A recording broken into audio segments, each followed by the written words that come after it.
আজকে কথা বলবো যে আন্দোলনের ধরন নিয়ে কথা বলবো, যে বাংলাদেশ থেকে যদি আমাদেরকে এই ইউনূসকে হটাতে হয় এবং ইউনূসকে যদি বিতাড়িত করতে হয়, বাংলাদেশকে যদি রক্ষা করতে হয়, তাহলে আমাদের আন্দোলনের ধরন ঠিক করতে হবে।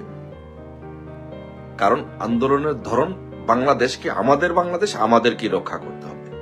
মার্কিন যুক্তরাষ্ট্র, ভারত সহ পশ্চিমা বিশ্বগুলো বা অন্যান্য দেশগুলো আমাদেরকে হয়তো আন্তর্জাতিকভাবে সহযোগিতা করতে পারবে, কিন্তু এই দেশকে রক্ষা করতে হলে দেশের মানুষকে, আমাদেরকে এগিয়ে আসতে হবে। সেই দায়িত্বটা, লোকাল দায়িত্বটা আমাদেরকে পালন করতে হবে। সেই জন্য আমাদের একটা আন্দোলনের ধরন, গতি প্রকৃতি কি হবে সেটা নিয়ে আমাদের এখন থেকে ভাবনা রাখতে হবে, পরিকল্পনা রাখতে হবে। কারণ মাননীয় প্রধানমন্ত্রী বঙ্গবন্ধু কন্যা শেখ হাসিনা অচিরেই, খুব শীঘ্রই উনি ঘোষণা দিবেন যে উনি কখন আসবেন বাংলাদেশে, কিভাবে আসবেন, উনি ঘোষণা দিবেন। কিন্তু উনি ঘোষণা দিবেন, কিন্তু সেই ঘোষণাটা বাস্তবায়নের দায়িত্ব হচ্ছে আমাদের রাজনৈতিক নেতাকর্মীদেরকে। আমাদেরকে সেই ঘোষণাটা বাস্তবায়ন করতে হবে, নেতাকর্মীদেরকে আমাদের ঘোষণাটা বাস্তবায়ন করতে হবে।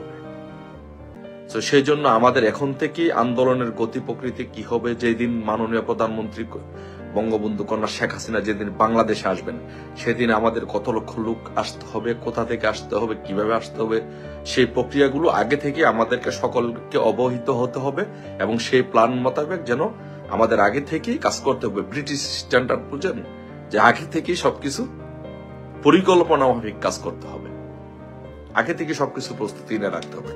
তো সেই জন্য আমি বলছি যে আপনারা যারা বঙ্গবন্ধু কন্যা, মাননীয় প্রধানমন্ত্রী বঙ্গবন্ধু কন্যা শেখ হাসিনাকে যারা প্রধানমন্ত্রী হিসাবে বাংলাদেশে দেখতে চান এবং উনি যেদিন আসবেন সেদিন আমাদের আন্দোলনের ধরন প্রকৃতিটা হবে এরকম, যে ধরেন আমাদের গোপালগঞ্জে 13 লক্ষ ভোটার আছে।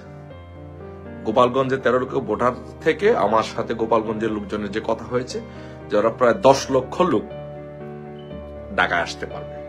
13 লক্ষ থেকে 10 লক্ষ লোক মিনিমাম ওরা ঢাকা আসতে পারবে। এখন তাহলে একটা জেলা থেকে যদি 10 লক্ষ আসতে পারে, এটা আমরা রিজার্ভে রাখলাম।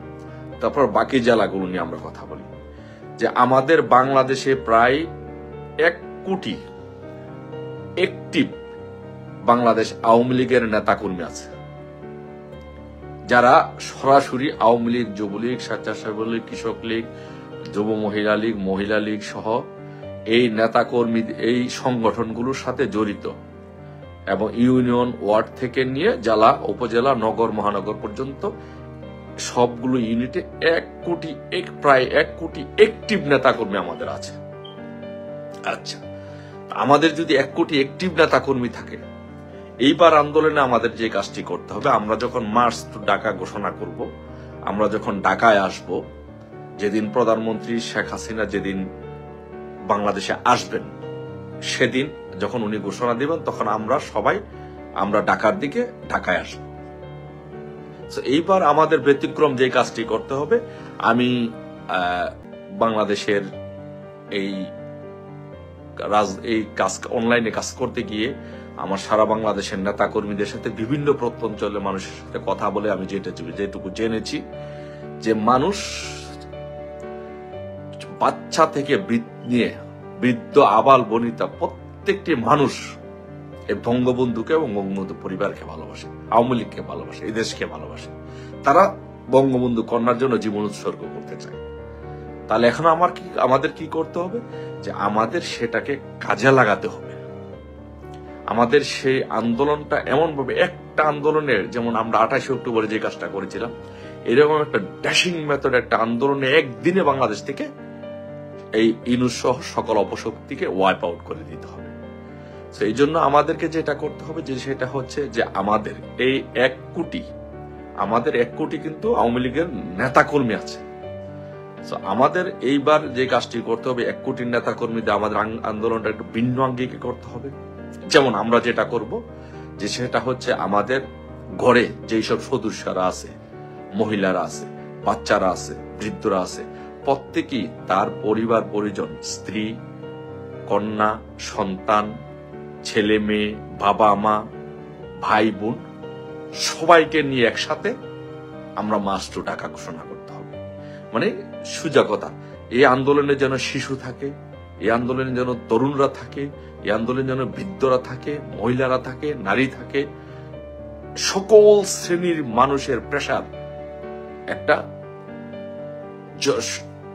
উপস্থিতি যেন এই আন্দোলনে থাকে। ধরেন কেন এটার কি ফজিলত, কি কারণ, কি এগুলো ব্যাখ্যা করলে অনেক সময় লাগবে, সেগুলো অন্য সময় ব্যাখ্যা করবো এবং সবগুলো ডিসক্লোজ করা, সব কথা এখানে ডিসক্লোজ করা যাবে না। বাট আমাদের খেয়াল রাখতে হবে এইবার আমাদের ঘরের বাচ্চা, শিশু, বৃদ্ধ, মহিলা, নারী, ভাই বোন সবাইকে নিয়ে আমাদের আন্দোলনে আসতে হবে। যদি আমরা 1 কোটি নেতা কর্মী যদি আমাদের থাকে, তাহলে আমাদের এভারেজে যদি একটা ঘরের মধ্যে 4 জন করে লোক থাকে, এভারেজে কারো ঘরের 7 জন, 3 জন, 2 জন, এবার আমি ধরে নিলাম যে এভারেজে প্রত্যেকটা ঘরে যদি আমাদের 4 জন করে লোক থাকে, তাহলে আমাদের জনসংখ্যা হবে 4 কোটি। তাহলে একবার চিন্তা করে দেখেন যে 4 কোটি লোক যদি আমরা একসাথে ঢাকার দিকে রওনা দিই, আমরা ঢাকাতে যদি আসি শেখ হাসিনাকে রিসিভ করার জন্য, এই বিশ্বের মধ্যে, পুরো বিশ্বের মধ্যে ইতিহাস হয়ে যাবে। সেদিনই বাংলাদেশের প্রধানমন্ত্রী ঘোষণা হবে বঙ্গবন্ধু কন্যা শেখ হাসিনা। আর আরেকটা হচ্ছে, এটা হচ্ছে একটা প্রক্রিয়া, আর আরেকটা হচ্ছে খেয়াল রাখবেন যে আপনাদের সবাই, আমাদের সবার হাতে হাতে যেন আমাদের লগি বইটা থাকে। আমরা নারী, পুরুষ, ছেলে, মেয়ে, বাচ্চা, বয়স্ক সবাই একসাথে আসব, প্লাস আমাদের সাথে সবার যেন আমাদের হাতে হাতে লগি বইটা থাকে। কোনো অপশক্তি যদি মাথাচাড়া দেওয়ার চেষ্টা করে বা বাধা দেওয়ার চেষ্টা করে, আমরা যেন সাথে সাথে তাদেরকে প্রতিহত করে আমাদের যে গন্তব্যস্থল ঢাকা এয়ারপোর্ট, আমাদের যে গন্তব্য ঢাকা, আমরা যেন সে ঢাকায় এসে আমরা যেন মাননীয় প্রধানমন্ত্রী বঙ্গবন্ধু কন্যা শেখ হাসিনাকে রিসিভ করতে পারি। সেই জন্য এই ওয়েল প্রস্তুতিটা আমাদের থাকতে হবে। তো আন্দোলনের 2টা ওয়ে, একটা হচ্ছে আমাদের বাচ্চা, শিশু, ছেলে, মেয়ে, মহিলা, নারী, বৃদ্ধ সব শ্রেণীর মানুষ থাকবে, আর প্রত্যেকের হাতে হাতে লগি বইটা থাকবে। যখনই ঘোষণা আসবে শুধু সময়টুকু অপেক্ষা করুন, ইনশাল্লাহ যখনই ঘোষণা আসবে, যখনই নেত্রী বলবে, আমাদের যেন এই প্রস্তুতিটি যেন আমাদের নিজেদের থাকে। আন্তর্জাতিক বিশ্ব ইনশাল্লাহ আমাদের পক্ষে, লোকাল রাজনৈতিক অধিকারটা আমাদের আদায় করে নিতে হবে।